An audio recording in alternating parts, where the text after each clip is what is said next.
رسول اللہ کے پاکیزہ صحابیوں کے قدموں کی خاک کو ہم اپنے لیے سرمئے چشم سمجھتے ہیں اور اس پر ہمارا ایمان ہے.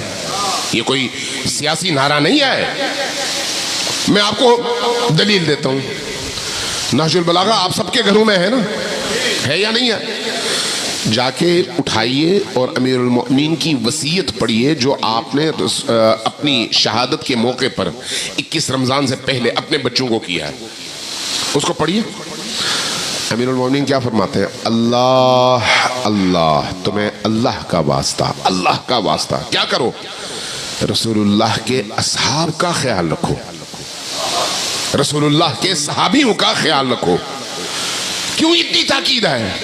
تاکہ بعد میں آنے والے کچھ جھوٹے اس کا دعوے دار بن کر جو رسول اللہ کے صحابی ہیں ان کی توہین نہ کریں، ان کو برا بلا نہ کہیں. چونکہ رسول اللہ کے صحابیوں نے السابقون الاولون کے تحت بڑی محنت کی ہے اسلام کو ہم تک پہنچانے میں. کوئی اس میں دوسری رائے نہیں ہے. اہل البیت کا مقام اپنی جگہ. صحابہ کرام نے بڑی محنت کی ہے، بڑی مشقتیں اٹھائی ہے، بڑی قربانیاں دی ہیں. ایسی قربانیاں دی ہیں کہ ہم سوچ نہیں سکتے. اس لیے صحابہ کرام کی محبت ہمارے اندر کی تڑپ ہے، تڑپ. صحابہ کرام کے قدموں کی خاک کو ہم اپنی آنکھوں کا سرما سمجھتے ہیں، بلا شک، بلا کوئی تردید کے، تردد کے. صرف ایک چیز کی طرف آپ کی توجہ چاہیے. اللہ تبارک و تعالیٰ نے ان اصحاب کو نجات یافتہ قرار دیا اور ان کی آخرت کو حسن المآب قرار دیا اس شرط پر کہ وہ یتبعون احسانا، نبی کریم اور ان کی آل کی اتباع بنحو احسن کریں. سمجھ آئی میں کیا کہہ رہا ہوں؟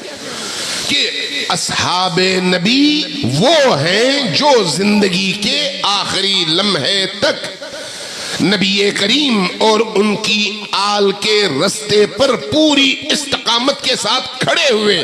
ایسے اصحاب نبی کے قدموں کی خاک پر ہم ایک دفعہ نہیں 100 دفعہ قربان ہونے کو تیار ہیں، 100 دفعہ قربان ہونے کو تیار ہیں. اس لیے کہتے ہیں کہ ان کا احترام ہمارے ماں باپ سے زیادہ ہے، ان کا احترام ہماری اپنی جانوں سے زیادہ ہے. لیکن اب اختلاف تو ہے. اب اس اختلاف کا کیا کیا جائے؟ اختلاف کو رکھیں اپنی اپنی جگہ. جو جس کو مانتا ہے مانے، جو جس کو نہیں مانتا امپوز نہ کریں. اگر آپ نے امپوز کرنا شروع کر دیا تو کچھ نہیں بچے گا. توجہ ہے میں کیا کہہ رہا ہوں؟ اگر آپ نے زبردستی کرنے کی کوشش کی پھر کچھ نہیں بچے گا. اس لیے کہ علمی میدان میں کوئی مائی کا لال آ کر مقابلہ نہیں کر سکتا. ڈنڈا لے کر کھڑے ہونے اور گالی دینے سے مقابلے نہیں ہوتے. یہ یزید نے بھی کیا اور اس کا انجام دیکھ لو. ہاں، اگر علمی، عقلی دلیل، استدلال کے ساتھ آنا ہے تو پھر دیکھ لو. اس کے بعد کوئی پھر اپنی جگہ کھڑا نہیں ہو سکتا. اس لیے ہم کہتے ہیں کہ حق بات کرو چاہے وہ کھٹا ہی کیوں نہ ہو، ترش ہی کیوں نہ ہو. ہمارے دوست احباب کہتے ہیں کہ نہیں، صحابہ کرام کے دور کی تاریخ نہ دہراؤ، اس کا ذکر نہ کرو، اس لیے کہ وہاں پر جو ہے بہت سارے مسائل ہیں ہمیں سمجھ نہیں آتے. آپ کو سمجھ نہیں آتے، ہمیں تو آتے ہیں. جب ہمیں آتے ہیں تو پھر ہمیں نہ روکو. اس لیے ان معاملات کو اٹھاؤ مت. اٹھاؤ گے تو پھر ایک ایسا پنڈورا بکس کھل جائے گا کہ جس کو پھر سمیٹنا آسان نہیں رہے گا. سمیٹنا آسان نہیں رہے گا. ایک میں مثال دیتا ہوں. سننے کی ہمت ہے یا نہیں؟ تھکے ہوئے تو نہیں ہے؟ ذرا سوچئے. اللہ پر سب کا اتفاق ہے یا نہیں؟ ہے.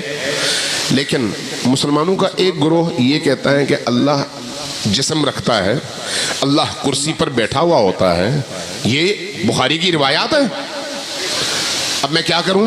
کہوں کہ یہ کافر ہے؟ نہیں، چونکہ وہ اس کی توجیہ کریں گے. اس لیے مجھے کوئی حق نہیں ہے کہ میں کہوں کہ وہ کافر ہے. جبکہ اللہ کے جسم کا قائل ہونا خود سب سے بڑا کفر ہے. لیکن میں کبھی بھی یہ جرات نہیں کر سکتا کہ کسی مسلمان کے بارے میں کہوں کہ یہ کافر ہے یا یہ حدیث کفر ہے. نہیں، بخاری میں موجود ہے. اب آگے چلیے. اللہ کی صفات کے حوالے سے عالم آخرت کے بارے میں روایات ہیں، بخاری میں موجود ہیں کہ اللہ جہنم میں سارے اہل جہنم کو ڈالنے کے بعد جب جہنم کا پیٹ نہیں بھرے گا اور جہنم کہے گا حل من مزید، کچھ اور چاہیے، تو اللہ اپنی ایک ٹانگ ڈال دے گا تاکہ جہنم کا پیٹ بھر جائے. اگر توحیدی نقطۂ نظر سے دیکھا جائے تو یہ کفریہ بات ہے. ہم نہیں کہتے کہ یہ کافر ہیں، نہیں، کبھی بھی نہیں کہتے، کیونکہ ہمیں اس بات کی اجازت نہیں ہے کہ ہم کسی مسلمان کلمہ گو کو کافر کہیں. علمی بحث اپنی جگہ کر سکتے ہیں، علمی بحث ہو سکتی ہے. یہ ہے توحید کے حوالے سے. اب آگے بڑھیے رسول کی رسالت کے حوالے سے.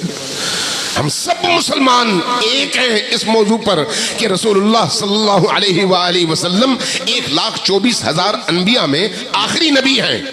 ہم سب کا ایک ہی عقیدہ ہے، ایسا ہے یا نہیں؟ اور ہم سب کا عقیدہ ہے کہ وہ خاتم النبیین ہیں، ان کے بعد کوئی نبی نہیں آئے گا. ہم سب کا عقیدہ ہے جو خاتم النبیین نہ مانے وہ اسلام سے خارج ہے یا نہیں؟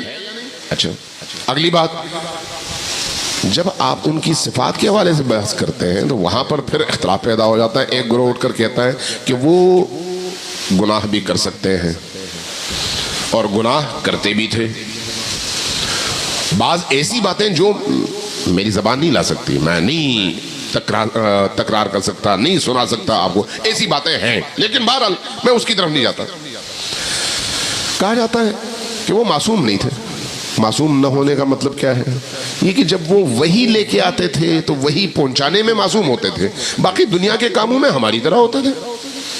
جیسے ہم ویسے وہ، اس لیے وہ اور ہم ایک دوسرے کو چیلنج کر سکتے ہیں.